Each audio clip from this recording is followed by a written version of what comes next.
Hello everyone, welcome back to our channel. Varalakshmi వ్రతం స్పెషల్గా చేసుకునే పూర్ణాలు రెసిపీ చాలా చాలా సింపుల్గా ఉంటుంది. పర్ఫెక్ట్ మెజర్మెంట్స్తో ఇక్కడ చూపిస్తాను. డెఫినెట్గా ఒకసారి ఇలా ట్రై చేయండి.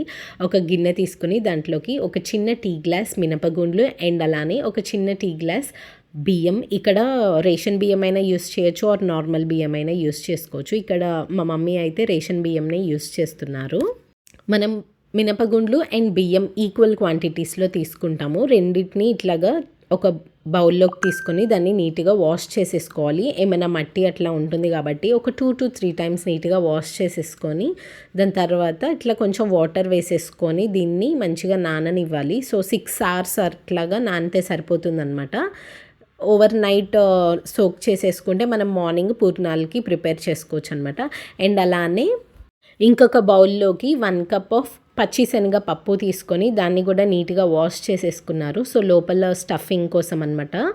మనకి పచ్చిశనగ పప్పు కూడా ఓవర్ నైట్ నానితే సరిపోతుంది.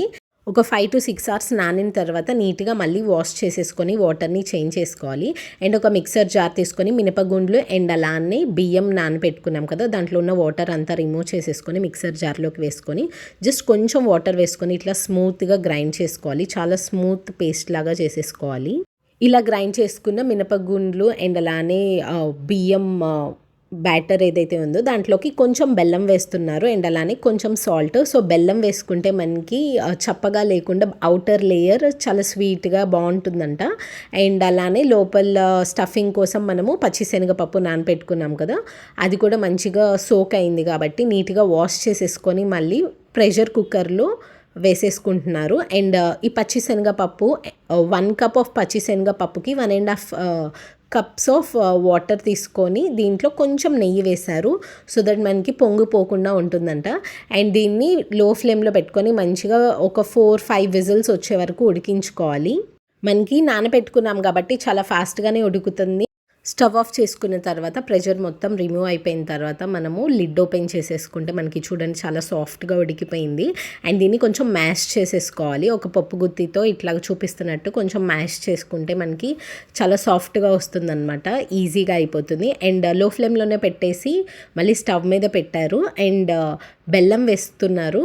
మనకి పచ్చిశనగపప్పు దేంతో అయితే మనము కప్పు మెజర్ చేసామో సేమ్ అదే కప్పుతో 1 cup ఆఫ్ దంచుకున్న బెల్లం వేసేసుకొని లో ఫ్లేమ్లో పెట్టుకొని మంచిగా ఉడికించుకోవాలి. దీంట్లోకి కొంచెం చిటికెడంత సాల్ట్ అండ్ అలానే కొంచెం మంచి ఫ్లేవర్ కోసం యాలకుల పొడి వేసేసుకొని ఇట్లా చూపిస్తున్నట్టు గట్టిగా అయ్యే వరకు ఉడికించుకోవాలి. అండ్ వన్స్ మనకి ఇట్లా కొంచెం దగ్గర పడిన తర్వాత స్టవ్ ఆఫ్ చేసేసుకొని 1 spoon ఎండు కొబ్బరి పొడి వేసేసుకొని మిక్స్ చేసుకోవాలి. అండ్ దీన్ని కంప్లీట్గా చల్లారనివ్వాలి. అండ్ వన్స్ మనకి చల్లారిన తర్వాత ఇలా చూపిస్తున్నట్టు బాల్స్ లాగా ప్రిపేర్ చేసుకోవచ్చు అనమాట. జస్ట్ కొంచెం నెయ్యి అప్లై చేసుకొని ఫింగర్స్కి ఇట్లా చూపిస్తున్నట్టు బాల్స్ లాగా ప్రిపేర్ చేసుకోవాలి. అండ్ అలానే మనకి బ్యాటర్ కూడా మంచిగా రెడీ అయిపోయింది కాబట్టి మనం ప్రిపేర్ చేసుకున్న బాల్స్ని ఇట్లాగా బ్యాటర్లో డిప్ చేసేసుకొని ఇట్లా చూపిస్తున్నట్టు వేడిగా ఉన్న నూనెలోకి వేసేసుకోవాలి. మీరు కావాలంటే స్పూన్తో డైరెక్ట్గా అయినా వేసుకోవచ్చు ఆర్ ఇట్లా చూపిస్తున్నట్టు హ్యాండ్తో అయినా వేయచ్చు. మీకు ఏది కంఫర్టబుల్గా అనిపిస్తే అట్లాగా వేసేసుకోవచ్చు అనమాట. అండ్ ఇవన్నీ మీడియం ఫ్లేమ్లోనే పెట్టుకొని వేయించుకోవాలి, లేకపోతే కలర్ చేంజ్ అయిపోతుంది అండ్ అలానే మంచిగా వేగదనమాట. సో మీడియం ఫ్లేమ్లో పెట్టుకొని మంచిగా ఈవెన్గా కుక్ అయ్యే వరకు ఫ్రై చేసుకోవాలి. వన్స్ మనకి పూర్ణాలు మంచిగా గోల్డెన్ బ్రౌన్ కలర్ వచ్చిన తర్వాత మనము ఆయిల్లో నుంచి తీసేయచ్చు అనమాట. అండ్ సేమ్ ఇదే ప్రాసెస్లో రిమైనింగ్ అన్ని పూర్ణాలు కూడా రెడీ చేసుకుంటే సరిపోతుంది. చాలా ఈజీగా ఉంటుంది. డెఫినెట్గా ఒకసారి ఇలా ట్రై చేయండి. అండ్ ఈ పూర్ణాలని ఇలా చూపిస్తున్నట్టు కొంచెం నెయ్యి వేసేసుకొని తింటే చాలా బాగుంటుంది. I hope you like this video. Thank you for watching. Subscribe.